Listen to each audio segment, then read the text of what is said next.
Bonjour à tous et à toutes et bienvenue à Business Matin, votre émission quotidienne qui vous forme et vous informe sur Business 24 Africa.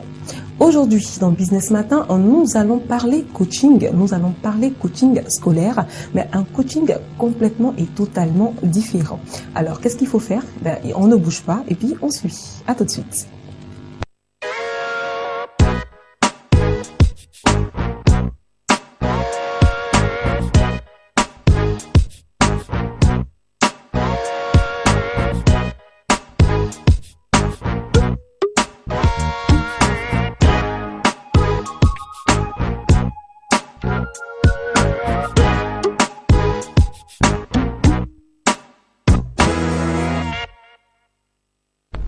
Alors, je le disais tantôt, pour parler coaching scolaire dans Business Matin aujourd'hui, rien de plus important justement qu'un coach sur notre plateau.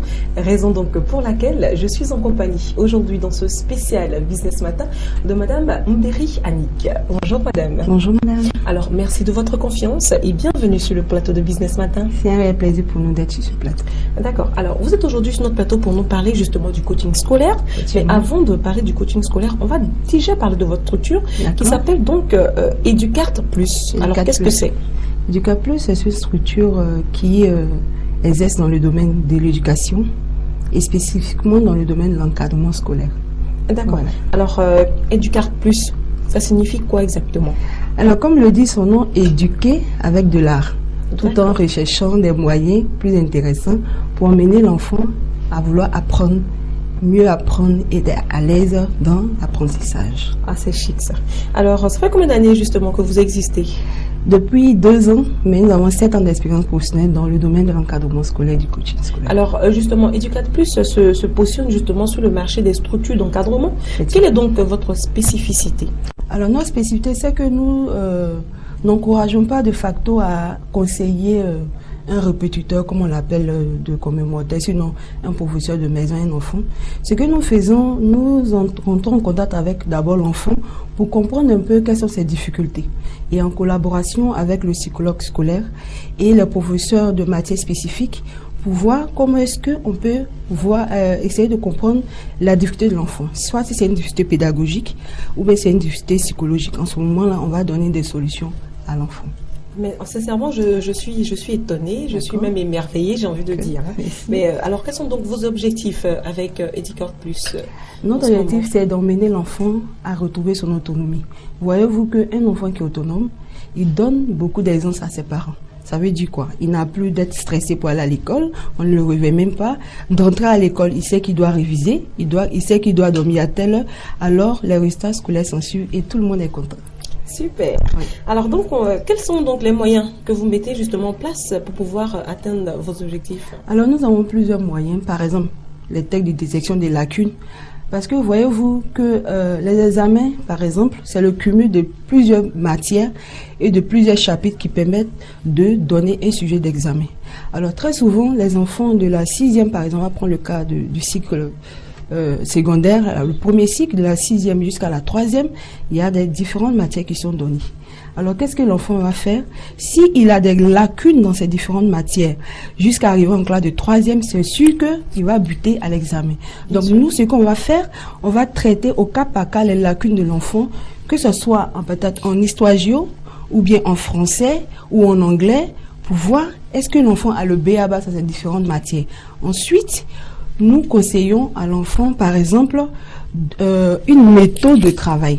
D'accord? Lorsque l'enfant a une méthode de travail, donc il sait faire la différence entre son emploi du temps de maison et puis son emploi du temps de l'école. En ce moment, l'enfant, il ne s'occupe plus de ce qui est superflu. D'accord? Il se concentre sur son objectif et rien que la réussite et la réussite obligatoire pour lui. D'accord. Alors, donc, quelles sont les réalisations d'Educart Plus? Alors, Educart Plus, depuis, a participé quand même à plusieurs activités. Donc, les assises de la jeunesse, nous étions récemment à l'emploi jeune, organisé dans une structure. Et également, l'année dernière, nous avons fait une conférence dédiée à la jeunesse et à tous les diplômés sur le thème des CV gagnants. Donc nous continuons de faire les conférences et les ateliers pour emmener les élèves et étudiants à mieux s'orienter et avoir un emploi sûr. Alors, quels sont donc les projets futurs d'Educat Plus? Nous avons plusieurs projets. Actuellement, là même, nous avons, comme on appelle, notre plateforme qui est disponible et nous mettons sur notre plateforme des cours en ligne. Donc, un élève qui est à la maison avec les nouvelles technologies, l'Internet, il pourrait avoir un code d'accès et aller sur notre plateforme étudier convenablement pour essayer d'augmenter sa capacité de compréhension dans les matières dont il a les difficultés. D'accord. Alors, très chers téléspectateurs, nous tenons donc à vous rappeler que nous sommes aujourd'hui dans ce spécial Business Matin en compagnie de Madame Mbéry Annick, qui est sur notre plateau, pour nous parler donc d'un coaching scolaire qui est complètement différent de tout ce que vous avez déjà vu, dans la mesure où il y a même l'intervention d'un psychologue, j'ai envie de dire. Absolument. Alors, on va donc rentrer maintenant dans le vif du sujet, la raison pour laquelle justement vous êtes sur notre plateau. Alors, qu'est-ce que c'est déjà le coaching scolaire? Alors, le coaching scolaire, à la différence du soutien scolaire, et toutes les techniques, d'accord, et les méthodes, les outils qui permettent à un enfant de mieux s'organiser lui-même et d'apprendre au quotidien les cours qu'il a en classe. Donc le coaching scolaire permet à l'enfant d'être simplement autonome.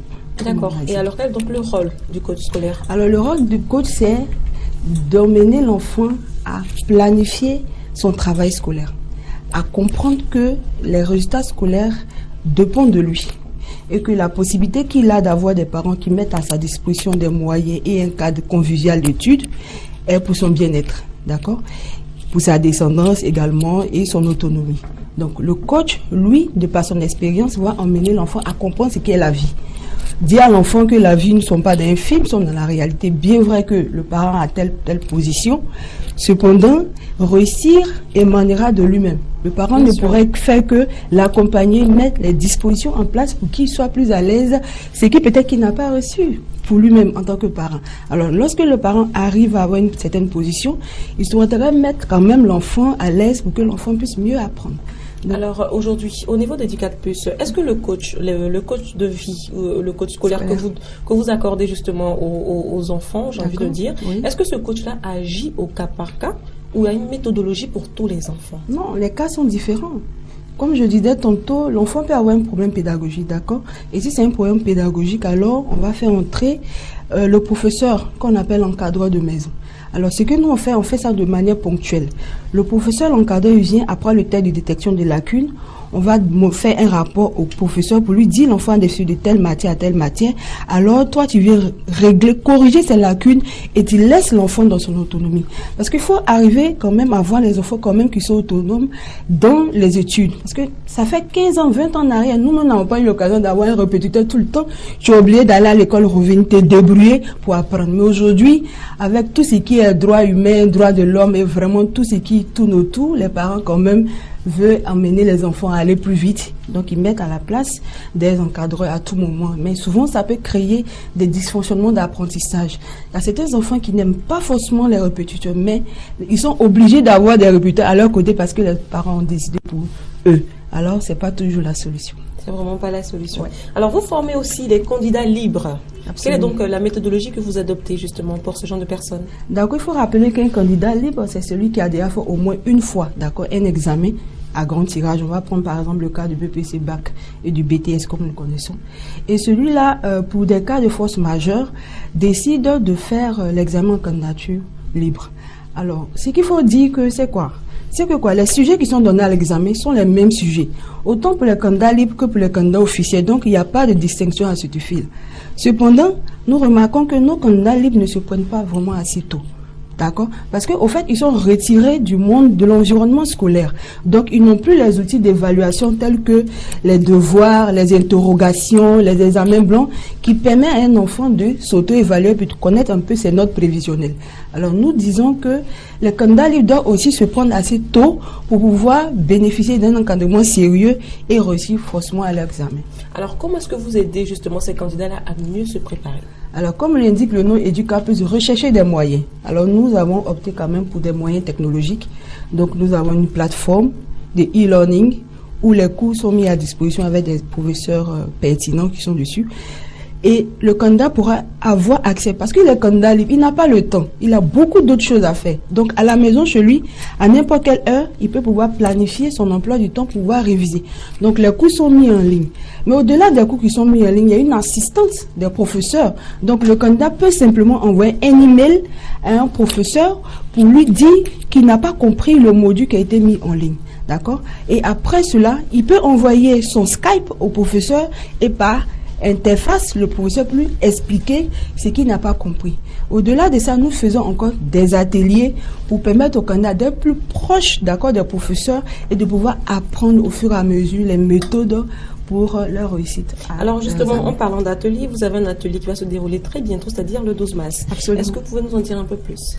C'est un atelier extraordinaire qui sera mis à la place qui est mis à la place des candidats. Alors, l'atelier, le thème, c'est la planification, la clé, d'accord, de la réussite de son examen. Pourquoi la planification? L'on voit que même la terre et le ciel ont été planifiés, d'accord? 6 jours pour la création du monde, d'accord? Et tout se fait par planification. Mais pour comprendre planification, il faut savoir que la planification fait appel à quelque chose de très important, la priorité. D'accord? Si je sais ce qui est ma priorité, alors je mets les moyens, les dispositions pour que cette priorité-là, je puisse atteindre comme objectif et marquer dans mon carnet, objectif atteint. D'accord? Et quand nous avons bien planifié notre examen, alors en arrière, on voit que l'examen est réussi et tout le monde est content. Et durant l'atelier, il y aura plusieurs thèmes tels que la gestion du temps et des priorités, les méthodes de révision, d'accord, les 5 clés pour réussir à une fonction mathématique. Et après l'atelier, il aura 1h30 pour permettre aux candidats de changer avec les professeurs qui sont là, ainsi que les psychologues scolaires, les psychologues pédagogiques qui vont emmener les enfants à se déstresser un peu, voilà, de l'environnement de l'examen. Parce que là aussi, les gens ont un peu peur quand même d'aller à l'examen toutefois. Parce que le candidat dit, ça fait 5 fois je suis à l'examen, j'ai repris, vraiment je suis fatigué et tout ça. Nous leur disons que c'est une question d'organisation, c'est une question de planification et de révision. D'accord. Alors, Madame Mbéry, avez-vous un message donc pour tous nos téléspectateurs qui nous suivent? Alors moi, ce que je voulais dire aux parents, c'est que quand un enfant échoue à un examen, au fait, les parents ont l'impression que c'est à eux seuls le mal incombe. Les enfants aussi mal que les parents. Durant notre activité professionnelle, nous avons vu les enfants pleurer à chaudes larmes de savoir que j'ai pas réussi à mon examen parce que je me suis pas bien préparée. Donc, il revient aux parents d'encourager véritablement les enfants pour apprendre et apprendre, et aussi créer un cadre d'écoute, d'échange avec les enfants. Vous voyez que l'environnement scolaire a véritablement changé. Avant, il n'y avait pas Internet, il n'y avait pas les SMS, donc les enfants pouvaient se confier rapidement aux parents. Maintenant, on a un environnement qui est vraiment en griffe un peu malsain, où les enfants sont dévorés par tout ce qui est des antiques, vraiment, et tous les vices qui nous entourent. Alors, demandons aux parents de vraiment faire attention à les enfants, parce que ce sont des amours, ils sont véritablement intelligents. Il faudrait qu'on les accompagne. Alors, Madame Berry, votre atelier va se dérouler donc le 12 mars. Quelles sont les dispositions à prendre pour y participer? C'est très simple, il suffit seulement d'appeler, d'accord, à nos bureaux. La participation, c'est à 10 000 francs. Et le repas est le déjeuner au fait, parce que quand même, c'est de 8h à 16h, nous allons rester avec les participants. Il faudrait qu'on leur donne quand même un rafraîchissement. D'accord. Alors, c'est ouvert à tout le monde, les enfants, les grandes personnes? D'accord, les candidats au bac, d'accord. On va essayer de planifier avec les bacheliers d'abord, et ensuite on va faire d'autres ateliers pour d'autres candidats. Alors donc, quels sont vos contacts? On peut nous joindre au 03 24 2 fois 52, 03 24 52 52 ou au 22 00 75 25. D'accord, merci beaucoup, Madame. Je vous en prie, à vous. Alors, Business Matin pour aujourd'hui, c'est fini. Merci à tous de nous avoir suivis. Pour rappel, nous étions en compagnie de Madame Mbéry Annick, qui était présente sur notre plateau pour nous parler justement du coaching scolaire. Alors, merci de votre fidélité, de nous avoir suivis. Très bonne suite de programme sur Business 24 Africa et à très bientôt pour un autre numéro de Business Matin.